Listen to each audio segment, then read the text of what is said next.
Introducción. En el 2016 concebí ya el proyecto de escribir este libro. En medio del dolor por la muerte de mi padre, el libro quería surgir desde lo más hondo de mi ser. Aunque me había planteado escribirlo casi 4 meses después del repentino fallecimiento de mi padre, descubrí que estaba llena de odio, de rabia, de resentimiento y de confusión. Reconociendo que me encontraba demasiado aturdida por las emociones, decidí dejar a un lado la idea. No estaba en condiciones de escribir un libro. De cara afuera aparentaba entereza, pero por dentro estaba destrozada, oprimida por la pena y el rencor. Era incapaz de ver más allá de mis emociones y ni siquiera podía rezar y enfrentarme a Dios, que había tenido, según mi punto de vista, la crueldad de llevarse a mi padre de esa forma, antes de tiempo. Estaba agresiva con todo el mundo. Me encerré en mí misma. Apenas salía y no me apetecía para nada estar con gente. Todo me molestaba. A causa de la conmoción recibida, me desmoroné por completo. Como nunca habría imaginado que pudiera ocurrirme, me quedaba encogida en la cama, llorando hasta que no me quedaban ya lágrimas. Después, volvía a iniciar el mismo proceso. Me costaba hasta funcionar, respirar y vivir. Tenía sueños muy intensos en los que él aparecía vivo y entonces pensaba que lo que sufría era una pesadilla de la que podía despertar. Luego me despertaba y me ponía a sollozar, porque la realidad era distinta. Revivía una y otra vez aquellos últimos momentos, los minutos en que me habló en el hospital y yo salí para efectuar el pago del ingreso. En India, a uno no le atienden en urgencias si no ha pagado. Nunca olvidaré el instante en que mi madre bajó corriendo y me dijo: «Dicen que es un caso de urgencia». No supe si ir a pagar o volver corriendo arriba. Mientras subíamos las escaleras, pensé que iba a salir de aquella. Tenía una fe absoluta en Dios y creía que Él cuidaría de mi padre. Apenas oía las palabras que me dijo el médico: reanimación cardiopulmonar, lo peor, prepararse. Y casi no podía respirar. Los miré, petrificada, mientras realizaban la reanimación, pues me habían autorizado a observar. Recuerdo que me esforzaba por aspirar el aire, con los ojos anegados de lágrimas. Yo soy médico y debería haberlos ayudado, pero era incapaz de moverme y salir del papel de espectador. Durante los años posteriores, he repasado un sinfín de veces lo que aconteció esa mañana. Debí hacer algo. Pude haber hecho algo y no hice nada. Quizá el desenlace habría sido distinto, me decía. ¿Por qué no hice nada?, me preguntaba, corroída por la culpa. Mi vida cambió en una fracción de segundo. No podía entender cómo era posible que se hubiera ido de un instante a otro. Los primeros días lo veía, lo imaginaba moviéndose por la casa, oía su voz, lo veía en sueños y me imaginaba oír su característica tos proveniente de algún lugar. Era casi como si padeciera un estado de psicosis postraumática. Las palabras de los colegas de mi padre resonaban como un eco en mis oídos. Nos ha dejado. Tu padre, Richard, nos ha dejado. Lo lamento mucho. Nuestro Richard se ha ido. Yo lo único que quería era chillar como una loca, pero me lo guardaba todo adentro. Tenía responsabilidades y sabía que mi familia dependía de mí en aquellos momentos tan duros.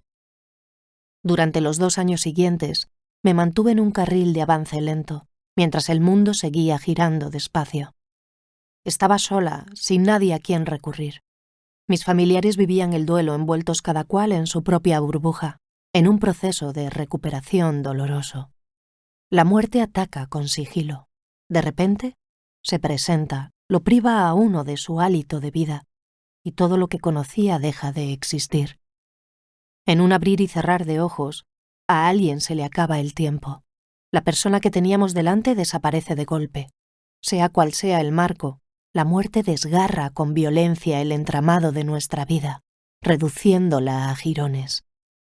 Durante un tiempo no logré sustraerme al dolor aturdidor por las noches, al incesante llanto que acababa en vómitos, a la cólera y a los gritos.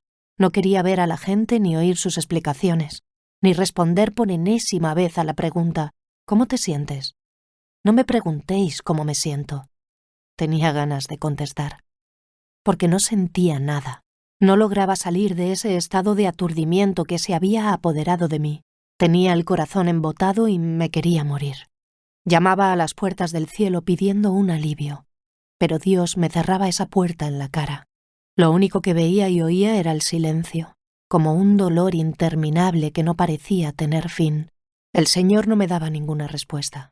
Sinceramente, no le deseo lo mismo a nadie, ni siquiera a mi peor enemigo. No querría que nadie tuviera que sufrir la aflicción del duelo, tanto si la muerte del ser querido ha sido repentina como si se ha producido tras un proceso de enfermedad. Es normal lamentarse, estar apenado y llorar, caer en el dolor como si no hubiera un mañana y experimentar la hondura de la pérdida. Es normal sentir y no sentir, llorar y sentir rabia. Es normal caer en el enfado y la tristeza. Es normal vivir a fondo el duelo y la pena cuando la muerte irrumpe para llevarse a un ser querido. Es normal tener el corazón destrozado y ahogarse en la culpa y la autocompasión. ¿Cuánto tiempo exige esta fase? Eso varía en función de cada persona. Según mi experiencia propia, el vacío nunca se vuelve a llenar del todo. No obstante, se va reduciendo a medida que el corazón se expande, cuando uno opta por ir regresando poco a poco al ámbito de la vida. Aunque han pasado 4 años, todavía siento el vacío, y soy consciente de que nada lo va a sustituir.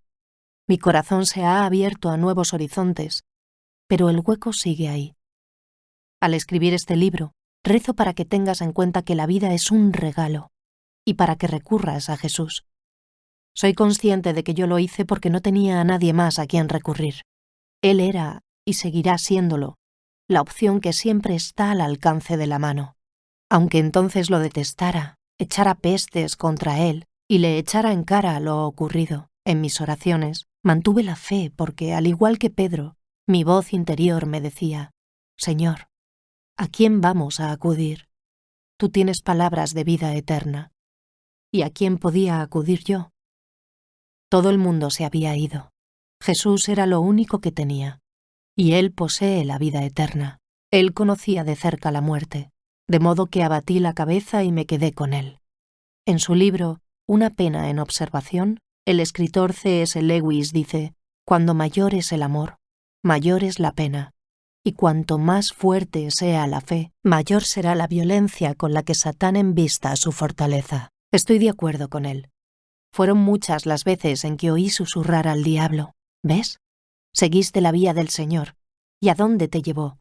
Fíjate en toda esa gente que bebe, juega, miente, estafa, difama y prospera. En cambio, tú y los de tu casa, que habéis servido al Señor toda la vida, parecéis idiotas. Como consecuencia de ello, no sentía la proximidad del Señor, y era como si en todos los aspectos de mi vida se hubiera instalado un frío glacial.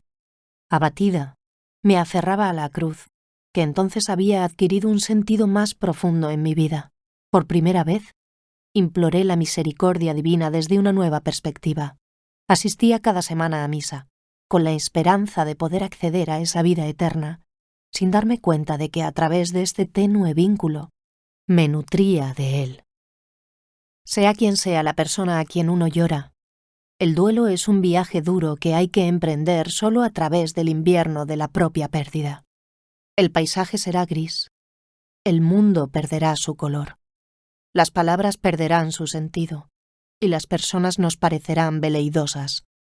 Con estas 10 reflexiones, quiero solo compartir contigo, lector, de qué manera me recordó el Señor su bondad, hasta que por fin me decidí a reintegrar el mundo de los vivos. Es lo que yo me digo incluso hoy en día a mí misma, y seguiré diciéndomelo hasta el día en que me toque emprender mi propio regreso al hogar. Cada uno tiene una vida distinta, y el tiempo en que tarda en recorrerla varía.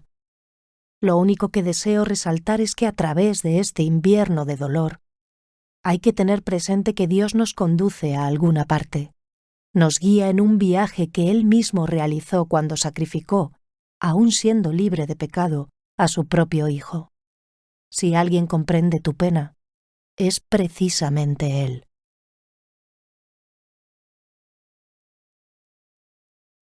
Capítulo 1. Hasta que vuelvas a la tierra, porque de ella fuiste tomado. Polvo eres y en polvo te convertirás. Génesis 3:19. Rabia. Esa fue la primera emoción que experimenté tras la muerte repentina de mi padre. Estaba enfadada con el mundo, con mi familia, con todo el mundo y, sí, también con Dios. Estaba furiosa. ¿Cómo se atrevía a hacerme eso? Justo cuando nuestras vidas confluían y disfrutábamos de una dicha como no habíamos experimentado desde hacía años. Nos lo arrebató todo e hincó nuestras vidas en el polvo. La rabia perduró durante casi todo un año, e incluso en un nivel elemental todavía asoma a veces. ¿Quién era yo para poner en entredicho los planes de Dios?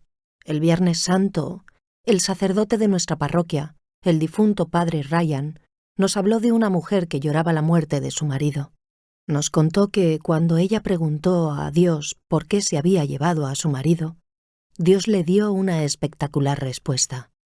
¿Por qué iba a ahorrarte ese trago a ti, que es lo que nos está destinado a todos? ¿Por qué iba a respetar la vida de tu marido cuando no respeté la de mi propio hijo? Y esta es la cruz que cargamos todos. Hermanos cristianos, somos polvo y al polvo tornaremos. Génesis 3:19 BJ. Jamás debemos olvidar de dónde venimos y a dónde vamos.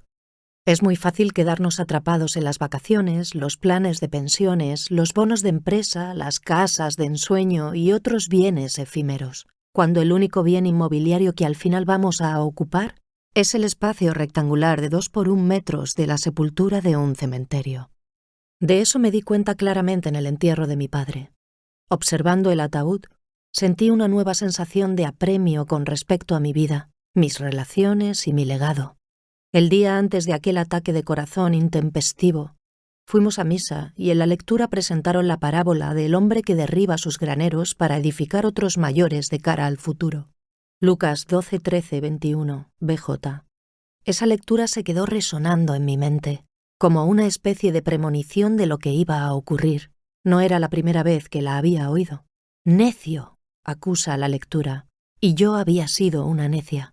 Fui una necia por dejar para más adelante los te quiero, reservar las manifestaciones de agradecimiento y los cumplidos para el futuro, dando por sentado que algún día lo haría. El libro de Joan Didion, donde escribe su duelo por la muerte de su esposo John y su hija Quintana, hallaba un eco en mi corazón. ¿Qué no daría por poder decirte estas palabras? Y sí, ¿qué no daría yo? Daría mi propia vida a cambio de tenerlo aquí de nuevo, oírlo reír, volver a oír los mismos chistes y observar cómo se le alumbraba la mirada viendo cualquier documental sobre animales. Tenía la esperanza de que aquello fuera un sueño. Tenía la esperanza de oír su voz, pero solo alcanzaba a oír mis gemidos. Me sentía traicionada y vulnerable. Fui una necia al dar por sentado que Dios obraría de acuerdo con mis planes. Era demasiado del mundo. Me sentía estúpida. Mi rabia siguió acumulándose y a duras penas conseguía rezar y menos aún rendir culto. Cumplía con mis obligaciones semanales con la iglesia. Me volcaba ayudando a personas que habían perdido a alguien y me mantenía ocupada, con la rabia enterrada adentro, lista para aflorar. A veces afloraba de forma imprevista, sí, con la violencia de un volcán, y caía sobre personas que no lo merecían. No podía entender cómo la vida podía seguir su curso sin él.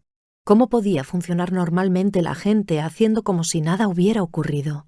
¿Cómo podían esperar que sonriera así como así e hiciera ver que todo iba bien? Para mí, nada iba bien. Yo no estaba bien.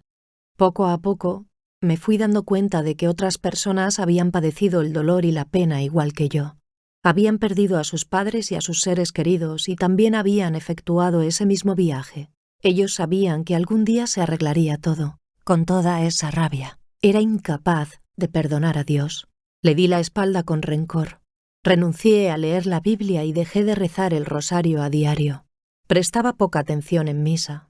Me encerré en mi silencio, decidida a no dejar entrar al Señor. El Señor me recordaba a menudo que éramos polvo, una mota de polvo a quien el Padre había otorgado vida, poniendo su hálito en nuestros pulmones para crearnos a imagen y semejanza suya. Porque Él sabe de qué estamos plasmados, se acuerda de que somos polvo. El hombre, como la hierba son sus días, Como la flor del campo, así florece. Pasa por él un soplo y ya no existe, ni el lugar donde estuvo vuelve a conocerle. Ese es el primer paso en nuestro duelo, saber que todos somos polvo y que nuestra vida se va yendo a toda prisa. El que esté inmerso en la pena de la pérdida debe entender que no fue elegido para sufrir ese trance, que se trata de algo universal. Todos pasamos en un momento u otro por él.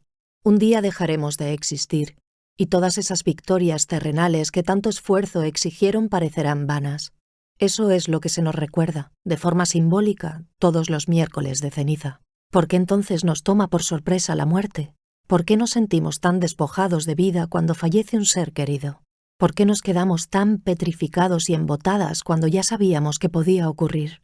Eso se debe a que no hemos comprendido realmente la noción de la muerte ni que este lugar no es nuestro hogar eterno. Estamos tan entretenidos con el aquí y ahora que olvidamos que nuestra meta es el cielo y que Jesús es nuestro único y verdadero amor, el constante, el principio y el fin. Esta verdad debería servirnos de aguijón, espolearnos para actuar, sacarnos de nuestra modorra. Tras 5 meses de duelo recuerdo que llegó Año Nuevo. Había pasado como había podido la Navidad, con ansia y dolor, siguiendo la rutina, sin pensar demasiado, sin apenas cocinar ni dormir. Los villancicos, que tanto me gustaban antes, me resultaban detestables. Los árboles de Navidad me parecían aborrecibles y no me apetecía celebrar nada. Todavía me cuesta imbuirme del espíritu de la Navidad. En 2020, 4 años después de la muerte de mi padre, pusimos un árbol de Navidad con mi madre, el primero durante todo ese tiempo, al cabo de 4 años. No hubo villancicos, ni decoración, ni estrella, solo un árbol. En enero, al salir poco a poco de mi estado de embotamiento, empecé a notar cómo se incrementaba el apremio. Rememorando una y otra vez aquel día, me planteaba qué ocurriría si de repente cerrara los ojos y sin previo aviso, Dios retirara su hálito de mi propio cuerpo. Aquello me llevó a pensar qué tenía que edificar para el reino de Dios tal como hizo mi padre, invirtiendo en las personas, dando el máximo y disfrutando de cada momento de la vida. Debo vivir plenamente la vida de Dios. Evalué mis proyectos y me replanteé mi posición. Por primera vez desde hacía meses, empecé a rogar a Dios para clarificar mis objetivos y fortalecer mi voluntad. Todavía mantenía mi enfado y rencor contra Él, y seguía quejándome en mis oraciones y también llorando casi siempre. Aún así, con eso encontré el germen de mi nueva misión, de un nuevo objetivo en mi vida. Una de las cosas que nació de ese dolor fue el podcast de Christian Zirkel. Cuando el Espíritu Santo me aconsejó en mis oraciones emprender la aventura del podcast, yo no paraba de ver impedimentos. ¿De qué iba a hablar y cómo me las iba a arreglar para afrontar todas aquellas complicaciones? De todas maneras, ¿quién iba a querer hablar conmigo? ¿Y por qué yo, si le guardaba tanto rencor a Dios? ¿Para qué iba a poner en marcha un podcast cristiano si mi fe vacilaba, si no era tan fuerte como para confiar en Dios y acatar sus designios? Tampoco disponía de tiempo y ni siquiera tenía preparación. Además tenía una voz horrible. Las excusas se encadenaban, pero el reclamo se hacía más imperioso. Y yo no paraba de responder: «Aquí me tienes, Señor. Envía a otras personas». Al final, la llamada se hizo tan insistente que no tuve más remedio que ceder. El Señor me aportó lo necesario. Me mandó personas al programa dispuestas a hablar, algunas de las cuales se convirtieron en invitados habituales. Todo fue obra suya. Me facilitó la preparación y me facilitó las riendas, guiándome y enseñándome lo que debía hacer. Tal como ya sabéis algunos de vosotros, el podcast ha logrado llegar a miles de oyentes en todo el mundo. Tenemos más de 60 episodios en línea, y yo sé que eso no fue producto de mi esfuerzo, sino de la gracia de Dios, que se manifestó en mí en los peores momentos de mi vida. El duelo me ayudó a definir mis objetivos, mi misión y mi forma de apostolado. El duelo me sirvió también para recordarme mi misión como cristiana en aspectos que tenía abandonados desde hacía tiempo. No sé por qué empecé, pero lo cierto es que me volqué a fondo en la causa de las viudas por la época en la que había acabado la carrera. Muy implicada emocionalmente, indagaba en las parroquias con las que he colaborado si había algún programa para prestar asistencia a viudas. No obstante, pese a la pasión que vertí en ello, una vez que empecé a ahondar en mi profesión, me olvidé de esa labor. Me concentré en los encuentros de jóvenes, los grupos carismáticos, la coral y otras cosas, y no le volví a prestar la atención. Tras la muerte de mi padre, al ser testigo de la aflicción, el dolor y la soledad que percibía en mi madre, cambié el enfoque de mi aportación. Volví a trabajar con viudas de una manera más práctica, dispuesta a ofrecer mi ayuda cuando se presentara la necesidad. A posteriori, reconozco los numerosos dones que recibí a raíz de mi duelo, dones que no vi en su momento, como mi absoluta confianza en Dios, mi trayectoria personal inspirada en Él y la voz del Espíritu Santo, entre otros. Aunque probablemente sea duro, te sugiero que observes el mensaje esencial de la muerte. ¿Hacia dónde te conduce Dios? ¿Qué te llama a hacer? ¿Hacia dónde atrae tu atención? ¿Tienes un propósito de vida? ¿Cuál es tu misión? Dios nos recuerda constantemente que, en lugar de erigir tesoros en la tierra, nos preparemos para la muerte. Lo que Él quiere es que construyamos su iglesia. La verdad es que somos polvo. Siente el apremio en tu corazón. Vosotros mismos sabéis perfectamente que el día del Señor ha de venir como un ladrón en la noche. 1 Tesalonicenses 5:2 BJ. Haz el duelo por tu ser querido y haz el duelo por ti mismo también, por haber creído que tenías todo el tiempo del mundo, por cometer el error de pensar que estarías aquí para siempre, por aprovechar la juventud dando por sentado que siempre habría tiempo por delante. Deja de concentrarte en lo mundano y enfoca la mirada en lo celestial. Resérvate un espacio para hacer un balance de tu vida. Actividad. Asiste a funerales. Recuerda que tu estancia aquí es temporal. Reza para que el Espíritu Santo te ayude a discernir. Siente el apremio del reino de Dios.